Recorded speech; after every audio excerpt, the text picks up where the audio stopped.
I would have no problem. I would say there was a worldwide flood 4,400 years ago. There were 2 of each or 7 of some of basic kinds of animals on board Noah's Ark.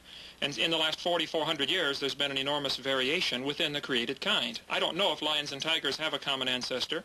But wait a minute. If the flood took place and the Ark came down on Mount Ararat... In that region, right? In that region, how do you explain kangaroos exclusively migrating to Australia across a large landmass and across a large body of water after that, and having oak trees in England and America, but not in the Middle East?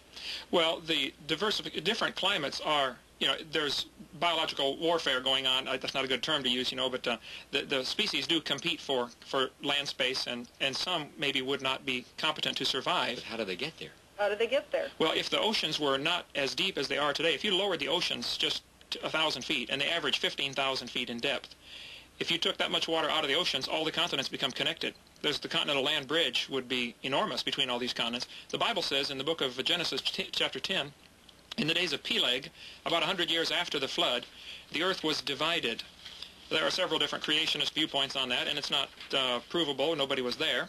But the interpretation that I give to that is that the ice caps that had come all the way down to Kansas City, Missouri during the time of the flood were melting back. And that's why we have a continental shelf. And that's why within the first 100 years the animals were able to get to different continents and then became isolated there and trapped where they are. There are marsupials over here, and kangaroo fossils have been found in other places. They've been found in Africa. But they haven't. Yes, they have. Kangaroo fossils in Africa? That's nonsense. Your question is an excellent one, Mike. You've got the 2 little kangaroos hopping from the Middle East over across South Asia.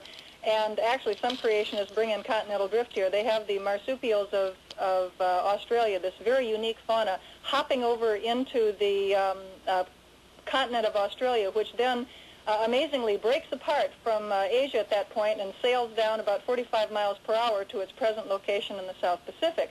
But isn't it funny that the only place where you find fossil kangaroos and fossil Australian marsupials is in Australia? How come if those little varmints had to go all the way from the Middle East to South Asia and across into Australia, that they didn't leave any fossils behind them? They must not have reproduced. And well, no, just a minute. 2 little kangaroo kind managed to stay close to each other? Did they hold hands all the way across the ocean? I mean, the biogeography is a real problem for flood geology. All right, I got to take a break, and when I come back, I want to ask